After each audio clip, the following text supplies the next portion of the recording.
ओम नमः शिवाय।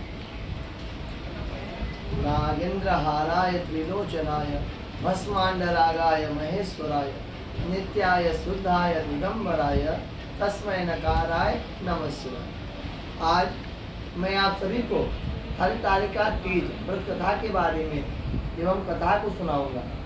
सर्वप्रथम इस कथा को श्रवण करने के लिए आप हाथ में पुष्प ले लें और शुद्ध स्थान पर बैठ जाएं।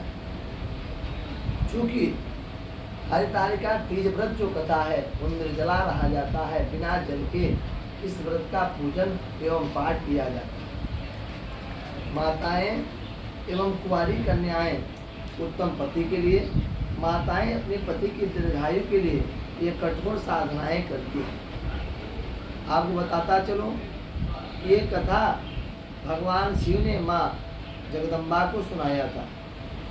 एक बार माँ जगदम्बा ने पूछा कि हे शिव, मैं आपको पाई हूँ, ऐसी मैंने कौन सी कठोर साधना किया था जिसके वजह से मुझे आप मिले। शिव ने कहा कि मैं बताने वाला तो नहीं था, लेकिन आपके बार बार पूछने पर मैं बतलाता हूँ, हालांकि ये तो छिपाने योग्य था।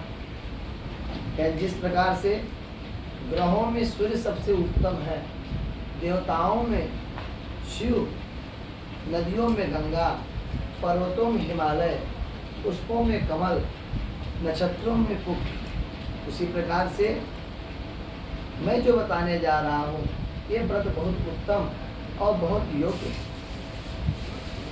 कहें सती के बाद जब तुमने हिमालय राज के यहाँ जन्म लिया पार्वती के रूप में, तो तुम बाल्याकाल से ही बहुत शिव भक्त थी।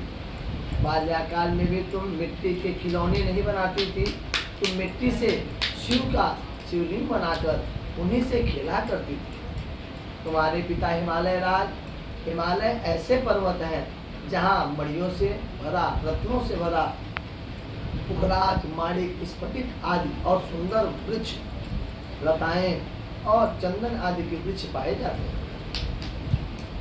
कहें हिमालय राज देखते थे तुम खूब तपस्या करती थी, शिव का पूजन करती थी, तुम्हारे इन चीज़ों को देखकर बड़ा परेशान होते थे। हिमालय राज ऐसे जब बहुत परेशान हुए तो सोच में पड़ गए इस कन्या का क्या होगा। तब तुम्हारे पिता चिंतित थे, तुम घोर तपस्या करती थी, तुम अधोमुख होकर उल्टा लटक करके, धुआं पी करके, सूखे पत्ते खा करके और जेठ की दोपहरिया में धूप में बैठकर और ठंड में पानी में बैठकर, बरसात में पानी में बैठकर, खूब ठंड में बैठकर तुम तपस्या किया करती थी। एक बार नारद जी तुम्हारे पिता के घर आए, उन्होंने देव ऋषि नारद को देखा, उन्हें ऊंचा आसन देकर बैठाया और उनका खूब स्वागत किया।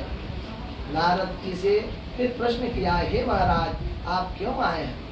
नारद जी ने कहा कि मुझे भगवान विष्णु ने भेजा है, क्योंकि आपकी पुत्री घोर तपस्या की है और उसकी तपस्या से नारायण प्रसन्न है। यदि आप अपनी पुत्री का विवाह भगवान विष्णु से करना चाहें तो भगवान विष्णु करना चाहते हैं। तुम्हारे पिता खुश हो गए और उन्होंने कहा मुझे मंजूर है। जब तुमको ये बातें पता चली तो तुम रोते हुए अन्य जल को त्याग कर अपने सखी के घर चली गई। सखी के घर जाकर तुम खूब रो रही थी। सखियों ने उत्तर पूछा तो तुमने बताया कि मेरे पिता मेरे विरुद्ध मेरा विवाह कर रहे हैं। सखियों ने तुमसे कहा तो तुम क्या चाहती हो, तो तुमने बोला मैं मन से ही शिव का वरण कर चुकी हूँ, अर्थात मैं शिव के अलावा किसी से शादी नहीं करूँगी। तब तुम्हारी सखियों ने कहा इसमें कौन सी बड़ी बात चिंता की है, तुम एक काम करो, चलो जंगल में, घनघोर जंगल में कंदरा में बैठकर शिव की उपासना करना, शिव प्रकट हो जाएंगे, उनसे शर्त रखना, वह आशीर्वाद देंगे और तुमको अपनी पत्नी बना लेंगे। सखियों के द्वारा इस सुझाव को तुम्हें अच्छा लगा सुन करके और तुम सखियों के साथ चली गई। बड़ा भयंकर जंगल में गई जहाँ पर हिंसक जीव जंतु रहते थे। उस जंगल में बड़े बड़े लोग जाना पसंद नहीं करते थे, भयभीत रहते थे। सखियों ने तुम्हारे साथ वहाँ जाकर एक कंदरा में तुम्हारी सारी व्यवस्था किया और तुम वहाँ पर तपस्या करने बैठ गई। तुम्हारी उस तपस्या से मैं बहुत प्रसन्न होने लगा। इधर तुम्हारे पिता ने जब देखा कि तुम अपने महल में नहीं हो तो तुम्हें दसों दिशा में खोजने के लिए सैनिक भेज दिए, फिर भी कुछ पता नहीं चला तो कस कस के रोने लगे। हाय मेरी पुत्री को कौन सा यक्ष गंधर्व राक्षस देवता ले गया, कौन सा विषैला सर्प खा लिया, आखिर मेरी पुत्री कहाँ गई। तुम्हारे पिता रोते रोते बेहोश हो गए और फिर यहाँ पर तुम तपस्या में लगी रह गई। पिता ने जब तुमको नहीं पाया उन्होंने सोचा कि नारायण भगवान विष्णु को मैं क्या कहूँगा। मैंने उनसे कहा है कि अपनी कन्या का विवाह करूँगा। बार बार सोच सोच कर रो रहे थे। इधर